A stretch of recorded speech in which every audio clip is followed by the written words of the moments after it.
Alrighty guys, and welcome back in. Today we're going to be spawning in Wreckage Shop. Now straight away you're going to notice that we have double blood points on the table, which is going to be great. We're going to pay attention in the bottom left and see if there's an obsession, which there currently is, which will be the lady to my left hand side. That being said, we're going to be versing a Wraith. We can see him in front of us. He's moving at default movement speed while cloaked at 126.5% movement speed. Let's see how he responds to how I'm moving now. I want to be able to see if he has a silent bell, if he has bamboozled, what is going on. Doesn't have bamboozled. How's he going to move here? He's going to sidestep and try and ring his bell there. Don't know what he's doing. He's cloaking. There we go. Alright, let's take this window against him. Let's go all the way back around again. Let's take the window against him again. That way, I'm going to be able to come over here and utilize a shack if I choose to. Put him in a really awkward situation. Have a peek and well done. Good movement by him. He left the chase. I thought he might have waited on the corner and gone for an M1 then. He could have got it against me. That is okay. It was probably a good investment for him to decide to leave. Checking the bus to see if the bus is open. The bus is not open. We're listening to the bell. We can also hear he has the Bone Clapper add-on. Now, what does the Bone Clapper add-on do? It allows your bell to be heard from the entire board, but you cannot tell what direction it's coming from. That being said, he did hit a Feng Min, and he is going to get Thanatophobia out on them. It's Thanatophobia tier 1. Therefore, the effect is near null and void, so it's a bit of a waste of perk. Now, let's see how my teammate responds to the killer right now. If I need to run over and take a hit for him, that's exactly what I'll do. That was not a great dead hard play. Unfortunately, they're going to get punished for it. The killer didn't even try and hide his light. I think my teammate was hoping for a light hide, then make a decision off of that. It's unfortunate for him. We got one generator down. We got one person down. We got one hook. We're in a pretty comfortable spot against this Wraith, especially if he decides to chase me. I'm in a pretty comfortable area with all the windows behind me. Let's see what happens here. We can hear the bell. We can hear he didn't cloak. He did kick the gen. Does he have pop? He does have pop. And here he comes. I'm going to walk a little bit. I don't need too much of a lead.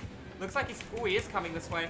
I'm going to take a hit in the back. No, he stuffed it up. I'm going to camp it, make it look like I'm going to throw it. Now I'm going to medium vault the window of the shack. I'm going to go right through. That way he can't hit me with a... I made a mistake, so I had to make sure he made one too.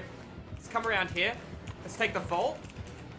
See how he responds. I'm in a dead zone here. I can't... Ooh, not good for me.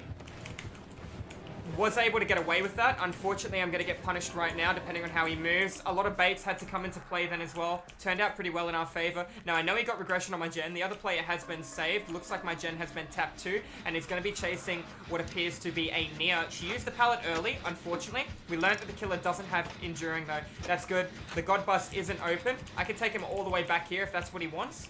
But I think he's learned his lesson and he doesn't want to come over here and go around these loops at the moment. He doesn't have an endgame build, so his time management is going to have to be very, very good. And if he wants to float around here the entire game, it's going to cost him a lot of time. It's going to cost him a lot of pressure that he actually needs right now, especially being one of the weakest killers in the game. It also depends on what add-ons he has, and we know one of his add-ons at the moment. You can see I'm coming back in. Let's see if he decides to do anything about it. No, she's going to be giving him another pallet. Unfortunately, she's on full health. Therefore, I think preserving these pallets would be quite a really good play right now.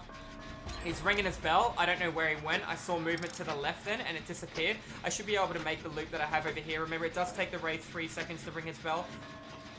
You can hear he's ringing it. I don't see him. We got two people on the gen. We had another generator completed. Somebody's been hit by the killer, possibly running Decisive Strike based on the fact they are the obsession. I'm going to go up the hill. I'm going to search the chest, and I'm going to apply pressure to the final gen on the right-hand side down there.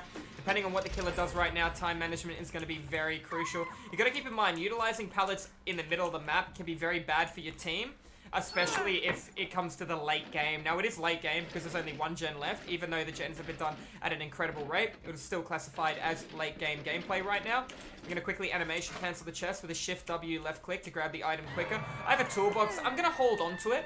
A lot of you might be wondering why I'm going to hold on to it. I'm going to hold on to it so I can savo a hook and save a teammate from that kind of gameplay. Now, we do know that he is in the basement. Somebody else took a hit above the basement. I have one teammate who's on MIA. Now, they could be going for the save. I'm going to go for the save because I do not want to save against a killer at the end of the game in the basement. I'd rather do it now. And if I do it now and get this guy out, especially with borrowed time, that's going to be catastrophically good for us. That's going to be BT for it. No, outside of BT range. I'm going to have to take a hit here. I don't know why she came down into the basement when she was injured. Really looking for that altruism. My other teammate's been hit and forced off something. I think he might be looking for a group heal. Not sure. Comfortable to say my teammate was working on an objective, but did get forced off it, rather than playing towards an objective that I don't know where it currently is. I'm going to play towards doing a generator. I do know where it is. I'm in front of the exit gate. I still have this really strong loot. I haven't utilized the shack pallet, but I have utilized the window a few times right now. I'm in a pretty comfortable spot where I am, and there's not much the Wraith can do. We can hear he's ringing his bell. Now, you might be wondering why the Wraith rings his bell and doesn't actually cloak. When he rings his bell, the red light on front of him fades away and then reappears, so they can use it to hide their light as well if they play it really well. It's a hard thing to do, and at the same time, it doesn't give you a massive tactical advantage. Therefore, a lot of people don't even worry about that. They'd rather just moonwalk that little bit of time. So what do we know? The generator's halfway done. I will put the toolbox in here if I get to 85%. I didn't. Looks like he let go of chase on one of those gamers and they went and completed that generator. I did split pressure just in case. Sometimes it's better to be safe than sorry. And I knew the exit gate was here too. Somebody's going to go down, and unfortunately he went down vaulting that window. And you want to know what's beside that window? The basement.